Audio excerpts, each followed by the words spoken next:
It wasn't even recording. Take 2. How y'all doing? My name is Desmond the Sensai. To my left, I got actor, martial artist. Just won a fight last night, Darren Hool. And to this way, we got journalist, AIM member, my grandpa, and most importantly, a real ass Indian. Author of Viet Cong at Wounded Knee. My papa, Woody Kit. How you doing, Pops? I'm great. I'm almost 80. 80, huh? October of the 80s. Damn. Still pretty big. Probably one of the most spry 80-year-olds I've seen. Yeah, shit, yeah. Yeah, I'm in the process right now. My dance outfit burned up at Duck Lake a few years ago, so I just had that running crane woman she's making me new moccasins right now. And I got a brand new chicken dance outfit that Joe Sam's wife made for me. Yeah. So yeah, I'm gonna put it together. Show them what a 80-year-old grass dancer. Yeah. Well, any powwow you're thinking of debuting it at? Well, no, I thought I was retired, but I'm gonna kind of make it's kind of what this whole thing is about. You say, talking to me, is I kind of represent that that generation. You say that that turned from kind of total assimilation into white society. Yeah. And nobody knows why. It's a movement, they say, when an idea, time has come, it's going to happen. For sure. Nationwide, young Indians in the 60s suddenly started kind of turning and looking at their traditional culture and beginning to realize that we kind of were brainwashed by white people about our own culture, you know. Yeah. And started looking at the reality of the idea of America, that this is a country of law, not of men. And there have always been people through the years who have understood that, these legal scholars that down through the years in the law school, this is a document of international law, it's a treaty. Yeah. You got to go to your Pumpkin Wagnalls, your dictionary, to get treaty means between nations. Mm-hmm. And so in this country here, Oregon doesn't make treaties with Iowa or California with Nevada. Between nations, a nation is the people who have a distinct culture, language, religion. They're sovereign, and nobody outside tells them what to do. Yep. Yeah. That's who we were before you come and sign the document. Yep. And what our grandfather said then, we want to enforce today. Yes. That's simple. Mm-hmm. Yet there's all kinds of books written about what I just said, you know. Mm-hmm. But I said that's the basis of the American Indian movement, was treaty rights. Yep. When you talk treaty rights, you're talking one particular book that in the European Western sense called the Law of Nations. A Dutchman, Grotius, wrote about 1550 or so. That's been kind of the textbook for how nations deal with each other, and if diplomacy failed, you go to war. Yeah. It's Law of Nations. Mm-hmm. Okay, so we were totally militarily, paralyzed after the Indian Wars were over, but the idea of who we are was never wiped out. Yep. Yeah. Yes, sir. You got to hold on to that. A lot of white people, when we traveled here in '76 across the country, a lot of white people come up. Whoa, man, I had our big lodges up made by Rusty Crawford, 20 and 22-foot lodges. So they were just totally surprised as we traveled through the major urban areas from Haskell East, you know, St. Louis, Louisville, Columbus, Cleveland, Pittsburgh. We camped in all those major areas on our way to D.C. And you're amazed at how many people they meant it. They thought, oh, man. You know, you guys, you all still alive, and John thought he wiped you all out, because that's the only place they knew us from the movies, you know. Yeah. Hatchet in your hand, you know. You know, and I tell them, well, there's a reason I call that thing we smoke, call it a peace pipe. You ever think of that? They call it a peace pipe. Yeah. But, Yeah. so that's, I say, when you're talking at that level, though, you're also talking the other side. Okay, if we're talking the peace pipe and what our people believed about honesty. Yeah. Okay, you're tired. Your side, the Bible, huh? Yeah. Christian teaching. That's where you're coming from when you signed that document. And we're still holding you to it today. It's that simple. It's called honesty. Yeah. Yeah. Here's your name right there. You signed this. Yeah. Here's the terms. They look to it. That's all. But your media is so powerful, they turn around and say, oh, these are terrorists. I'm not a fucking terrorist. I'm the original patriot. I'm talking about this land, keeping it clean. Yeah. The other side of the signed document. Trying to spin the narrative, huh? Yeah, and it has to be bilateral. Yeah. You made unilateral decisions. We keep ours, you keep yours. In that document says this land will never be subdivided, allotted, without 3/4 of the adult male signature. That was never done. 3/4 of the adult male. Congress, plenary power, they said you're going to get allotted. It satisfied them. They all have a piece of land. Look, people wouldn't, way down in the Northeast, who the fuck's going to live down there where there's no water or trees, huh? Yeah. Here's you live there, and then you live next door, there's nothing there. No, we live together. Yeah. They said, but it satisfied them, like, give them all a piece of land. Yeah. You start analyzing that whole act, you know. Yeah. And how it broke us down. And that's why I say Crazy Horse understood that. He said, one cannot sell the land upon which people walk. Yeah. But you start fencing it off and claiming it's yours, and so you take that to the capitalist idea today.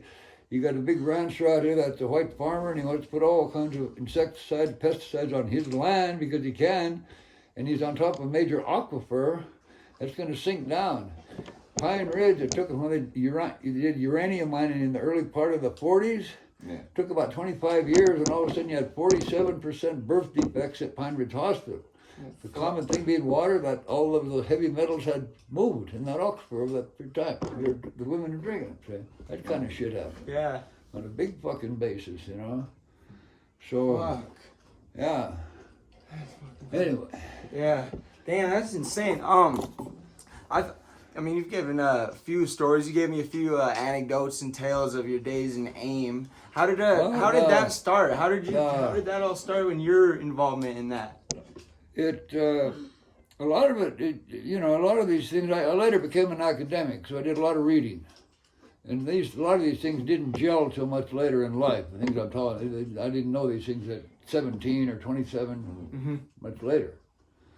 But I realize now that what I saw, growing up in Cut Bank, Montana, and in my book I talk about dating a couple of white girls and their mothers thinking, oh man, you're going out with an Indian? I realized that's pretty important to those people. It wasn't important to us at that age. Yeah. They weren't racist yet. Yeah. They were on the process of becoming that. But at that age, just like these ones at age, you go to that black and all kinds of color play together. Yeah. Okay. So, when I went in the Marine Corps, I went to boot camp in San Diego, of course, and then for my own reasons, I guess this is kind of a sense of travel and nomadism. Took a bus all the way up the East Coast to Bellingham, Washington, because a friend of mine, standing in line, he was Kaiser, I was Kip, I got to know him. He got off there in Bellingham, and I come this way. Come home for 30 days, and I went on a bus all the way to North Carolina, down through Chicago, that way, just the trip. And went to a combat engineer school down there, and while I was down there, made friends with a couple black guys, and I'd never known black people around Cutbank. And so I started getting a shift, got into that time also, around here, another country and western music in the bars, and rock and roll, of course. Yeah. But we got introduced to soul music. Used to go down to the bars, black bars, and listening to, Supremes, only black singers at that time. And, so I was having kind of a change of consciousness at that time. Uh-huh. And then, of course, went from San Diego, board ship to Vietnam, stopped in Honolulu for a night, had overnight Liberty, stopped in Yokohama for an overnight, had Liberty. Thinking we were going to Atsugi, Japan Air Force Base, and we'd heard stories of these beautiful Japanese women and sake and a good time. Yeah, and after we got on board in Yokohama, they said, sorry, you're going to Vietnam. Psycho. Get with the pretty Asian, You thought, drink some sake you and thought, go to Vietnam. Yeah, no more sake. But there was still plenty of that done in Vietnam, plenty of, we used to call it gook whiskey. Plenty of that. And plenty of women. But the time that I spent 20 continuous months there, people are already coming back for second tours, and after my 13 months is up, and I had this woman out, and I'd met out in the Ville, pretty close to her. She worked as a woman of during the day, and then at night it was off limits from 6 in the evening till 6 in the morning. So I'd catch these RMK truck drivers, civilian truck drivers. They were coming around the airstrip, and I'd get in with them, and they'd let me ride through the MP gate, and they get down to the end of the village, and they just. Wait, how was that? Were you just like laying down in the back? Yeah, because I kind of had a mistress out there. I go out and visit, you know. Yeah. So that was kind of the other incentive. I extended for 6 months. Is what I'm saying. I spent about roughly 20 minutes during my last 2 months here. I got drunk out while visiting her, and the MPs caught me. I got 30 days in the MP. 30 days. 30 days. I was only out for 19 days, and they caught me out to her place again. And the second time, they had me see I did my second 30 days. As soon as I come out of the brig, they put me in a vehicle and took me directly to the flight line. And there was a handwritten note from the gunnery sergeant that said, "Kip, bye." He said, "You were going native on us. You have to go home." You're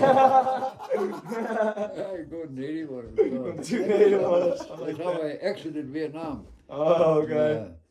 But it was during that time, the treatment I saw of us is I was a part of a highly technical civilization. I was loading bombs for F-4B Phantoms, kind of the number one plane at that time, F-4B Phantoms. I was loading bombs for them daily. I was a part of that. And that superior sense toward those people that are out there farming with those water buffalo. You know, it wasn't until later that I analyzed. That's the same attitude that came west here toward my people. Yeah. And slaughtered them for that same reason. They're inferior. Yeah. They're subhuman. And so that had a lot to do with when I once got into kind of what AIM was talking about. It's the things that I knew from living in American society, even though we didn't really talk about them openly. It was that time we started talking about them openly, of our traditional culture, and you know the movies making fun of us all the time, you know, and kind of always get on the losing end, you know. Yeah. And remember, fuck them. You get to know, to say, I underwent that transformation probably after I'd went through the Catholicism, because my older adopted sister, I was adopted by her mother and father. She's like 25 years older than me. She was my godmother, so she made I had a good Catholic education and sent me into summer school, a catechism school, where I made my first communion in the Catholic Church. Okay, from that period on, I guess I had a belief in a higher power, but nothing personal or nothing wrong. Yeah. And then during the years from Vietnam, just drinking heavily, and for many years there, I just becoming an alcoholic. But also the kind of the violence you picked up from the war. Coming back here, the Browning tough guy attitude. Yeah. You know, and it's something we live with today. For sure. Survive, you know. But putting it into perspective at that time, when you started looking at, like I say, asking these later, kind of coming to the idea that, hey, what do they call it, a peace pipe? Well, they would make war. But that's not true. That's what I believe from there. Yeah. You read Human Road with periods of peace and another but meat all through the camp, man. Sit around and check your woman out or whatever. Peaceful. You know? Yeah. So, one of the great novels of the world, Leo Tolstoy, War and Peace. It's Peace, Or it's like Johnny Cash's daughter did a special on him after he died. She said, one day we were teenagers and we were sitting and listening to music. I had my friends, my brothers, and my dad walked in. He said, all I can do is deliver you this message. As you travel forth on this earth, you're going to find love and hate. He said, I choose love. You have to choose. Yeah. So, I say at that time we're making some pretty big decisions, having kind of like been totally assimilated into white society, Yeah. Me through the educational system, the military, and then now getting introduced to the counterculture and wondering why all these people are going against the things that we thought were right. Yeah. But I say at that time, that change, you were talking about how to say that was the beginning of it. And the things I know today, of course, you know, but that was the beginning of it. And the idea of the Indians putting that thing into nature, into the eagle feather, the eagle, the animal, that's a big transformation from just Christ as the center and the saints, you know. Nature, they're out there. There's a magpie over there, you know, some earth. Yeah. That big transformation in your thinking. Yeah. And you begin to realize after you study, the Reformation, and then back to Copernicus and the early scientists who, prior to that time, the church was at the center of things, had been for 1,500 years. And the idea was that we're at the center of things, and the sun and the moon and stars all go around us. We're that important. And when Lewin Hoke put a couple pieces of glass together when they looked in and they magnified something and kept fucking around with it, they made a magnifying glass. And the scientists, Copernicus and his colleagues, they took that idea and put it into a big long scope where they could look out and do their mathematical calculations. Said, hey, wait a minute now, everything not going around us. We're going around the sun. And as soon as he said that, they went and cut his head off. Yeah, one of the science. But remember, Socrates, Plato, and the great thing is they believed that also until that time. Yeah. They believed that. Can't silence. So all of a sudden, no, the whole thing's changed, We go around the sun doesn't go around us. Yeah. So that, and these, the technological changes. The internet's been here for 30 years, changed everything. Everything. Drastically. Everything. Crazy. I have a very crazy perspective because I grew up without a phone and without, like, these kids, they have a phone from 8, or you know what I mean? I kind of grew up where you didn't have this internet shit. We just got a computer since I was about 13, and then the rest of my life I've seen all this boom, and I was young enough to be able to learn all this technology. Okay, so we go back to it.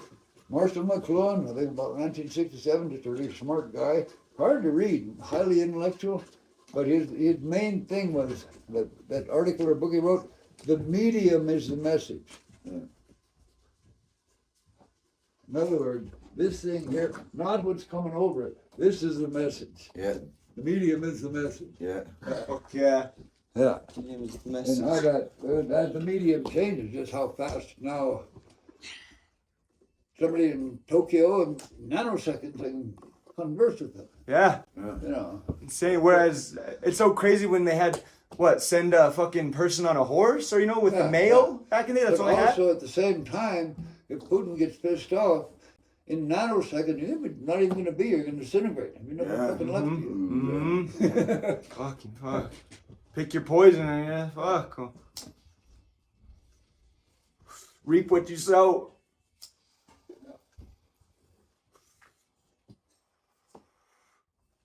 How you feeling, bro? Big win? Feeling Big good. win yesterday. It was pretty fun. Yeah. Beat down in Browntown. Took no damage, made some history. Very first sanctioned MMA belt. Thank you to Kill Eagle Productions. Thank you to Casey McDonald. Thank you to Desmond the Sensei. Both great cornermen. We got the dub.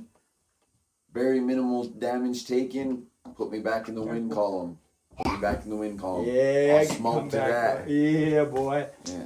Smoke good to that. Very good fights. Billy Wagner and Daniel Ogier, people I look up to. They paved the way. They paved the way. Those are fucking legends. I've heard Billy's name ever since I was a little guy and shit. Always as fucking fighters, looked up to these guys. And then my boy Dakota. Dakota had a little scrap. And then Bailey. Bailey was liver shot, sick baby. Liver shot. Liver eating John. Bailey, yeah. I'm bragging up my hot coffee maker. You got to turn it on. What's that sound? I'll take a minute. Apollo Highway, You remember? want some Bought coffee? that. You gotta What turn that some did bitch on. What did you buy from that guy in that music shop? Apollo Highway? Yeah. They bought a 8-track or something? Yeah. And you're trying to punch it as they're going on and you can't get it to work? Yeah, I And can. he gets pissed off, turn around, that fucking honky sold us a piece of shit. Oh, yeah. Cusses Okay, the guy now I out, remember. breaks his shop up, gets back in, his partner reaches over, hits one button, all the music. One particular thing that happened, and that was on the way that the American Indian movement was gathering people to go on that trip to DC in '72. So when we got to Mount Rushmore, I had a guy named CeeLo Black Crow. CeeLo Black Crow. CeeLo Black Crow, a Lakota medicine man, come out and right there on the pavement, right in that big parking lot. It was the tourist season was pretty much over. But there must have been, I don't know, One phone? a big circle of us. Big circle of us. I don't know how many, a big circle of us. But sitting right on the pavement underneath Mount Rushmore, he lit a pipe and they passed it and they kept filling it. When it would go empty, they kept filling it too, and we all smoked that pipe. So in my mind, I went through what you would know as an epiphany at that time. Yeah. It's kind of ironic right there underneath of what they call them, what the white people call the shrine of democracy, then they call the shrine of hypocrisy. All those were racist presidents. You know? Yeah. What was the contents of the pipe? Yeah, so I said for us, going back, let's just take one salient fact. That pipe stone that we use for those red pipes, sacred pipes, that comes from only one place on the earth, Pipestone, Minnesota. And the belief is that represents the blood of the people of this land, the red man, that pipe. Okay. So that's something. See. Yeah. It's unique to us, it's culture, history, and it's generic to all Indians of this region, or, you know. So those are the things you start finding out. Fucking red man. Yeah. Let's take the story of, I think they were either Comanche or Kiowa warriors, but they killed Mormons going out. It must have been 1870 or so, and their buffalo were getting thin. But there was a Mormon cow that played out, so the Mormons just left it there. Okay, the Mormons' mind are going to leave it there, let it rest at nighttime, and it's not too hot to come back and get it. The Indians come along hours later, and they're just cow, fuck it, let's eat it, huh? Killed the cow and hauled it to camp and ate it. Mormons come back, no cow, but the entrails was laying there with horns, you know. He tracked those Indians right to the camp, told them, it was laying there, we killed it, we left it. No, so they didn't understand the circumstances. Well, they went and told the army. Army come and told the head chief, said, you know, it's circumstantial evidence. He didn't argue, but there was there to take. Take our buffalo, eat. Thing, Yeah. But he didn't see that, white man's law. Now you got to bring those two perpetrators in for trial. Took property in it, he said, in the Indian West, this is the chief thing that we have going today. You understand, in those days, they had an organization where men were respected for their wisdom, but there was no man who could tell another man to go do something. You didn't have that king, the divine right of kings or whatever, for one man to order another. They talked to that chief, and he made him aware of the facts. Well, so we'll talk to him. So I can't order him to come in. Be up to them. Hey. So they went and told those two guys that killed it, and they'd been attacked by the army before. They knew the capability of the army, and so to keep the village from attacks, they sent word, said 1 week from today we'll be in. We'll visit. We'll say goodbye. All right. So that commander at that post, he agreed 1 week. Well, he did this during the week, and on that last day, he dressed them up in their best clothes. They had guns by that time, shooting Winchesters. They went out early in the morning where they know where that army post is at, and they find a place, kind of a rise, a little bit of bluff or something above it. They wait for daylight. You get daylight, shot their guns in there. The army goes, you over trying to see them over there, about half a mile away, and they start riding the horse back and forth. Shooting, letting them, here we're getting ready, here we are. We said we'd be in, here we are. So they understood, they all got ready. In those days, when that one rank kneels out and fires, and the other one, sounded like that. Infantryman, And when the one kneels down, the other one shoot over the top. Quite a while, let the horse get their second wind, they call it. Got them sweated up hot wherever they want to go. All of a sudden they turn, and here they come, full blast. And when that first charge, they're all shooting, and they run right over the top of some of them and knocked them over. Right through and went out there about 75 yards, and they turned around. When they come back second time, they killed them. But that first charge, they run right over the top. They said, we'll be in our way. Choose the terms. You told me something dope. Was it when the Blackfeet got the repeater rifle? We held them at a standstill for like 5 years. Well, they'll go to the different one, but simply because, they talk about the Comanche and Blackfeet, so each tribe, we were the best light cavalry in the world. A lot of those military men at that time agreed with that. Yeah. Oh. They know the logistics of moving large groups of people in a hurry. Yeah. You talk of the scouts seeing Barracoat Miles, or a bunch of his troops coming, and they come back, and you got a camp of, say, 200 lodges, and he's only 15 miles away. Now, about 2 hours horseback, you'd be over there, but in 2 hours you get there, that whole fucking camp, long gone. Within 30 minutes, everything packed and loaded, and they're gone. Oh, shit. Yeah. So at that time, whenever that mobility, with that lever action firepower, fighting them to a staff, that's what Grant's peace policy, 69. He said the General Accounting Office said, we're spending $1 million to kill one Indian. So fuck, we're gonna go broke at this rate. That's Grant's peace policy come in right at that time. But they, I think 4 years later, they come up with the Gatling gun, and that's when technology overtook it, That's when it was over. Yeah, Dusty and Gabe said that there in Seattle there was some Asian bloods with a minigun, with a Gatling gun in the back of a van. Do it. Yeah. Oh man, there's so many. Worldwide, the weaponry everywhere. It's fucking getting crazy. Yeah. Oh my god. Gotta get our own. And, that one travel writer, he's gonna go through Western Africa, and kind of cut it over to the other coast. He only went about 50 miles, kind of going through a winding road. Yeah. Oh shit! About a half a dozen black 15-year-old teenagers stepped all with AKs. Give us your money. He says, you don't fucking fuck around with 15-year-olds with AKs, boy. No. But there were a lot of them. Everyone, there's arms have coming in through Al Qaeda in them. Yeah. All those fucking tribes are armed. They got their own little, tribal group.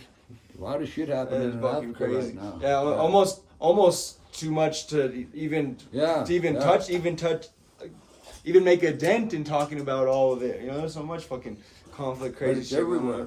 South America, there's just ferment everywhere right now. Yeah. I think they're talking about democracy being on the way out.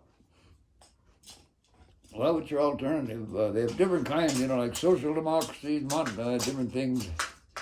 So I don't know, we've never defined that here. We just kind of said, well, we're kind of a model after the United States government, but you don't really have two political parties with taking a vote on this issue or that issue, and you vote for me or them. It's just all the same. Well, we're going to take care of the veterans' education. So it really is kind of a popularity contest. Yeah, for sure. It's kind of so fucking crazy because of the internet. Everything's a fucking popularity contest. Yeah. What a lot of people don't realize, and I don't know, you're probably aware of this, but there's some YouTube videos of the white militias. Yeah. And the black militias. Oh, today. shit, yeah. And I know the race history of this country. I'm pretty well aware of the slave narratives and the constitutional history from the Euro side. And I'm also aware that just recently people who really analyze society, the things that are going to probably break it apart and start a civil. There was about 3 major things. This woman, she's an expert on it. She listed them. And it's not so much race; it's more the economic inequality today. We know that 1% are getting fucking nigger rich today. The term, but it's happening. And that other 10% below them, they're also getting wealthy, but it's just growing. And you look at these homeless men; they're just by the thousands in big cities. Homeless people living in those little tents or sleeping on the sidewalk is growing exponentially. One of those billionaires, all it would take was them giving like 1% of what they have, and it would fucking probably feed 1,000 of those fucking homeless people. Get them a crib, The history of Europe, when it got this bad, they pulled a couple of those kings out and beheaded them and queens on a guillotine for that inequality. But back to that, that formation of those different groupings, kind of from a militant standpoint. Any nation, as a nation, usually has you have a military, to protect yourself. So We've surrendered that into the military. We go into the Air Force, the Marines, like I do to the Army, you know. Yeah. Expecting that. But what I know from my participation with AIM and what happened in Custer, South Dakota when they Wesley Badhart Bull was killed and they wouldn't charge his white murderer with murder but manslaughter. Accidental that he hit him with his chain out in the parking lot or whatever, you know. Yeah, bar fight, but still in a court of law they take it into account what happened there. Yeah. And they only charged him with second-degree manslaughter, so they had that hearing up there, and they wouldn't even let his mother come into the hearing. There was just a select few, they let about, I think, 6 Indians in. One of whom was Dennis Banks, AIM leader, but only about 4 or 5, and they said, you can tell the rest of them what goes on. Well, there was about 200 people wanted to hear it. So he'd come into that hearing room, and he listened to it, the goings on. Yeah. And when that's when they had that big confrontation, they broke in, they ended up burning part of that courthouse down. The cops threw tear gas. Dennis Banks, he was on this, it was a first floor window, but it was like built high, you know, it's kind of, yeah, you had to bail out of that window with tear gas. But that incident there, when it happened, that's a very small town, 2,700 or something, Custer, South Dakota, not very big. But when that confrontation went outside into the courthouse, there's a famous picture of these cops dragging this Indian woman. Her blouse had been ripped off. She got her bra on, they're dragging her by her hair through the snow toward the van to, you know, throw her in. But at that same time, those white guys who go big game hunting in the fall, have 30-06s and 270s. Yeah. A lot of them had their ladders up on their roofs. They were sitting up there when that was going on. And that mentality is right around here. That's what I'm saying, you know. Yeah. So this woman says what happens at a certain time, if it were to start these militias, they're going to be, their areas are going to be territorial. But they're right here in Kalispell, western Montana. They're going to say, well, it's when you had the pogroms of Russia wiping out the Jews or what's happening in Gaza right now, where are they at? Well, let's go in there and wipe the fucking welfare Indians out. They don't realize that mentality is here. Yeah. I'm saying, that's why I gotta try to build us something. I gotta try to build us something so we can have 100,000 of us in the fucking mountains. You know, retreat to the mountains. When Rwanda happened in 94, see, the Hutus and the Tutsis, they'd been living side by side for centuries. Fucking Vietnam, 400 or 500 years. Mountains. But that kind of inequality, they're both black tribes, but the Tutsis come from the north. They're taller, they kind of got different facial features. Yeah. And the Hutus are more Negroid, say, flatter, you know. And they brought cattle with them from the north, so they were always kind of the overlords of the Hutus. Even though they were only about 15% of the population, they'd been in charge of the government. I read something on this. And they had rebellions in the past that they'd put down because they were in power. But in 94, the Hutus got enough money from France and outside. They set up a coup, and one morning they took it over, and the Minister of Information told the people of the country that if your brother-in-law, mother-in-law, cousin is a cockroach, meaning a Hutu, but they call them cockroach, I have to demean them, right? Yeah. If it's a cockroach, then sharpen up your panga. And they killed almost 1 million people, not with rifles, mainly with machetes. Yeah. Shit. At least 850,000 in about a 3-month period. Neighbor against neighbor. Yeah. Civil War. I read Philip Gorovich's book. He's a really good Jewish writer. He went there in 95, a year after it happened. And I got that book, and the title of the book is, "We would like to inform you that tomorrow we will be killed with our families." That's the name of the book. Yeah. It's fucking powerful. I've been naming all my songs really shocking titles. My last song is "Young Native in Space with a White Bitch." And it's all just spaceship imagery, and then me with white girls. Payback time. One piece of art at a time. The great prohibition of they say you have to, I used to tell my students, in order to understand where you're at today, you have to understand the whole slave experience in America. You have to understand that, because that attitude came west, see. Yeah. But you go back and Kyle Onstott and about the 50s, the novels were getting, there was a loosening of the morals of the country and all, and then you had the whole civil rights movement start with 55 with, what's your name, Parks, refusing to give up their seat. So the writing started shifting, and from these documents of those plantations, of the white plantation owners, a lot of them were quite well educated and kept diaries. Go through those diaries and find out some shocking shit that some of them actually fell in love with these black women, slave women. Yeah. You get in trouble for that? So what happened to this guy? She must have been a good-looking black woman, and then his father married him off to a first cousin, which was common, blue blood, keep the blood pure. He married off to about a cousin who lived 60 miles away, blonde, brought her over, fucked her, his wife. But he kept his mistress down the hallway. His wife knew it. Yeah. And he'd fuck his wife out of sense of duty and then go sleep with that black bitch down there. Like, fuck this bitch, I'm trying to go down there. Charge, that's just the way things were. Yeah. Some spice it and up. so he went to sell slaves in some city. And while there, he went to this earrings in his market or whatever, and he bought 2 pair. And he come back, he gave his wife a pair, and he gave that black woman a pair, and he told her, don't you ever wear, you can wear them down in the slave, but don't you ever wear those around the house where my wife can see them. Yeah. So she agreed to that. A pair of what? Earrings. Oh, okay. Earrings. Because there was no other slave who wore that earrings. Yeah. But she was the master, her master permitted her to wear them down around the slave quarters. Okay, so one day there's a crisis in the kitchen. They call for her. She's down there showing off her earrings. She forgets. Runs up there. There's somebody on the floor, whatever. The mistress is there trying to do something, and she looks up, and there's her rival with her earrings on. Fuck. She don't say anything at the time, but she just really fucking starts hammering that woman, But then her husband goes off to sell slaves. And to give him a payback, she brings this big heat.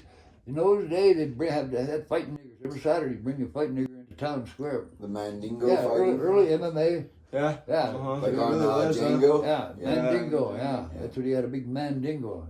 Take him in. And that's the one that, give him a payback for fucking that black girl all the time. She brings that Mandingo into her house one night and fucks it, and then she gets pregnant from it. And they claim that Mandingo, they talk about him down the slave quarters. And man, a couple of girls, he had to sew him up after he got through with them. He just had that for drama, I don't know, but anyway. Yeah. The idea is this big black guy got her, and it was forced to. She forced and raped him, basically. And when the baby's born, of course, and the midwives come, they're out in the country, some of the wives, other planets, they get together, they know the time. And when the men come over, drive the wives over in the buggies, and they're sitting around having their mint juleps downstairs with the grandfather and the father. And there's a doctor there, of course. He comes. But he said one of the women come down, and she goes to the doctor, and she grabs him and leads him out onto the veranda outside and tells him the baby's black.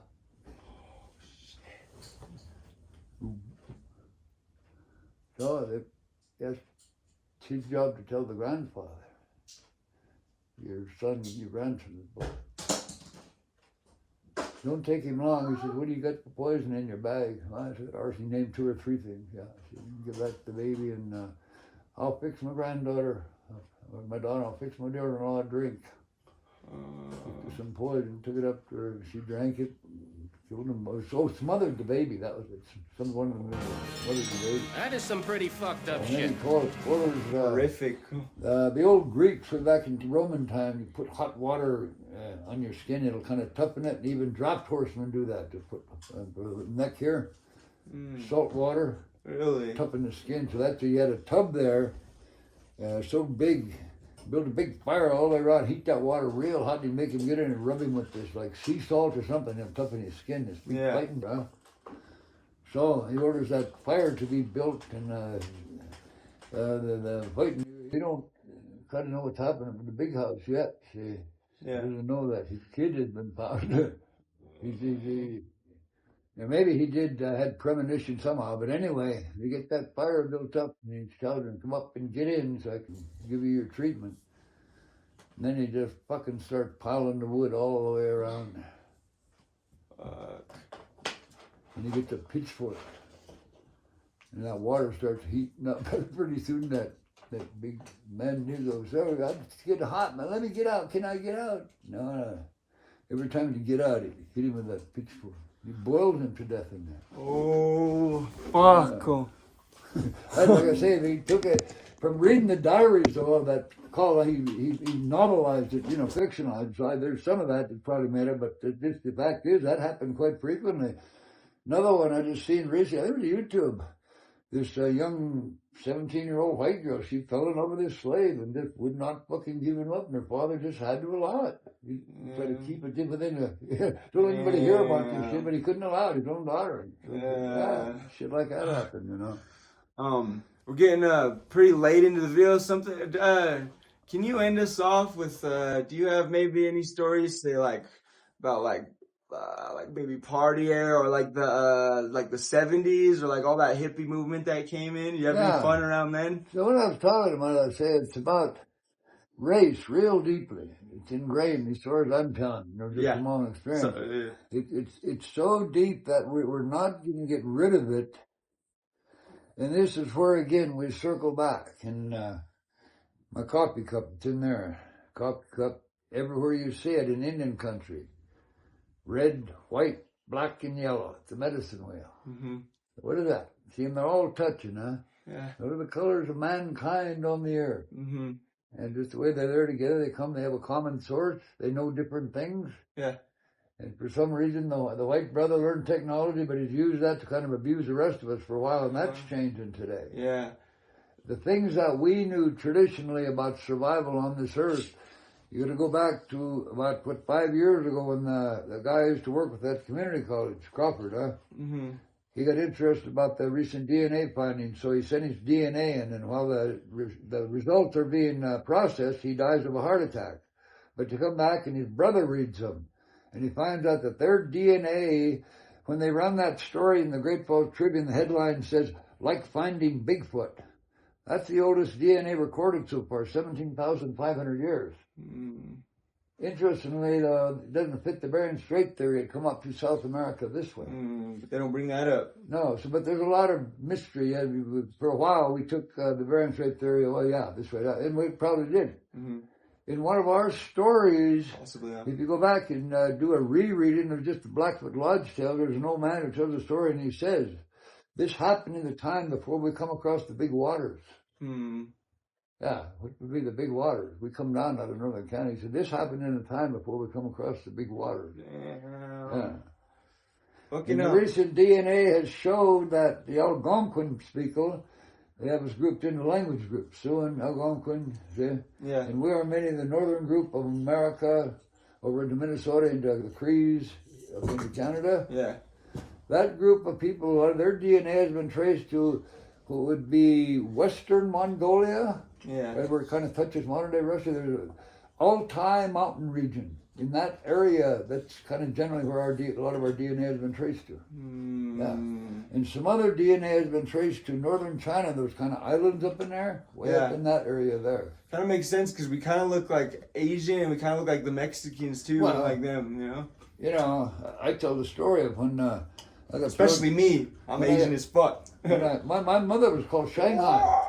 And Bob Jarvis said she looked Oriental. We called her Shanghai. Shanghai's from China, right? That was nobody knew her as Lucille. They knew her as Shanghai. Oh, that's crazy. So here's a couple stories. I bet. Sometimes I'll be watching those old kung fu movies, those Japanese ones, and I'll be like, hey, I'd seen that guy at church. So anyway, here's a couple of that confirmation stories. The first time I got thrown in the brig, The brig was so new, there were so many Marines fucking up that they had to build a new brig. They had like 400 and some.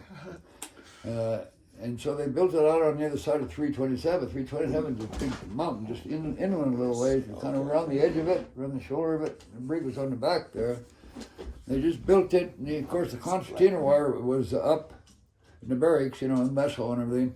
But they were digging a trench out 50 yards out to put infantry out there to kind of guard the brig, Yeah. That was our job at the time, was digging that trench. The black guy from Chicago, his name was Wally Brooks, I believe. And just working pick and shovel, after a couple of days, got to know each other, kind of, but not much else talking about, asked about their family, background, whatever. That's known. Of course, the generic term for Indians in there is chief. You know, everybody knows you have chief. So, digging one day, and Brooks says, "Hey, chief." Yeah, he says, "You know, the first day they brought you in, yeah." So me and my bro Brooks have taken us out on a working party. I told Brooks, I said, "Look at that, Brooks. They're the biggest motherfucking Chinaman I ever did see." Yeah, they're talking about me, huh? Oh, what? Yeah, the old Chinese people, the little tiny guys. Yeah. But so that was, and then when you know, this kid that my brother John raised, he's still smoking, and I'm actually related to still smoking, Wolverine. But he raised him, and he's been on death row in San Quentin for 37 years now. Martin. Yeah. What do you do? He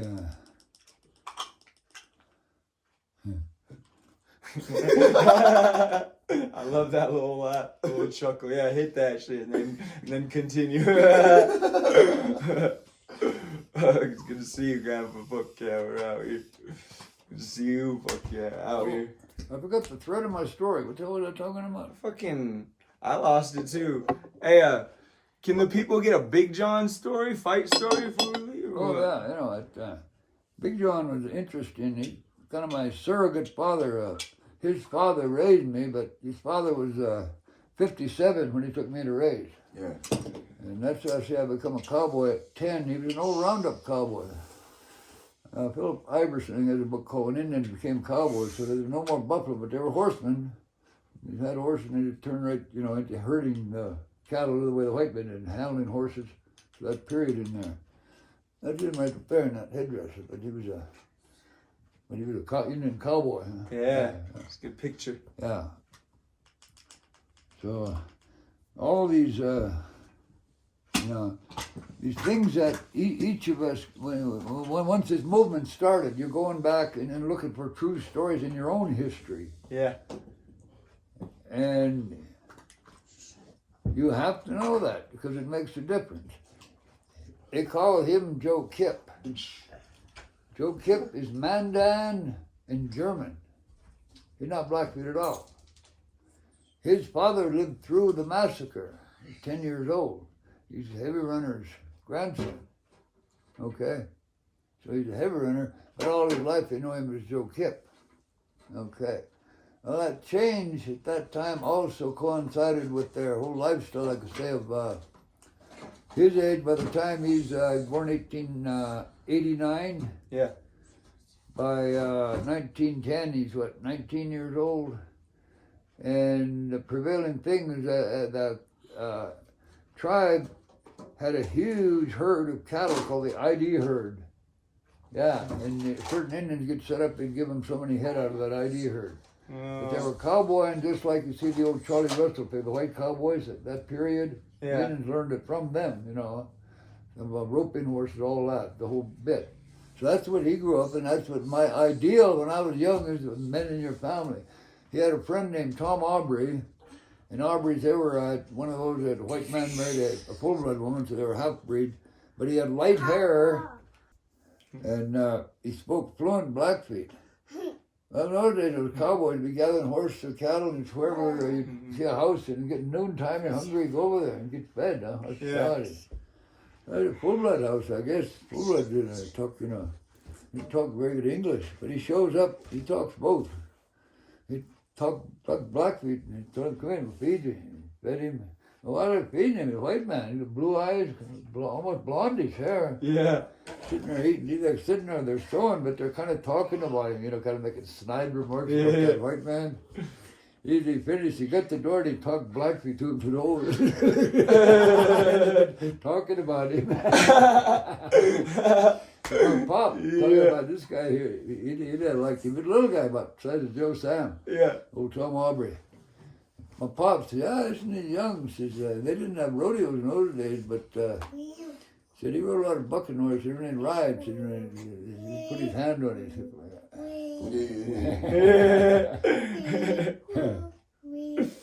Tom Aubrey. Well, I think that might be a good place to stop. I appreciate you for helping out, coming on the podcast. Yeah, another thing you're onto. It's there's a lot of different aspects to it. people in different places that the change within our own native community and how it interrelates to the larger world, what's going on. Yeah. You know. Yeah. It's crazy.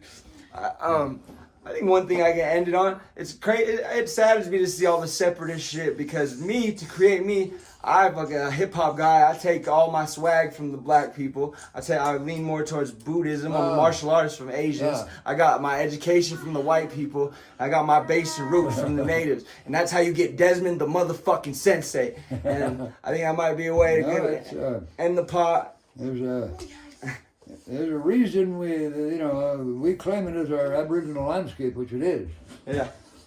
And that knowledge is going to be becoming more and more important.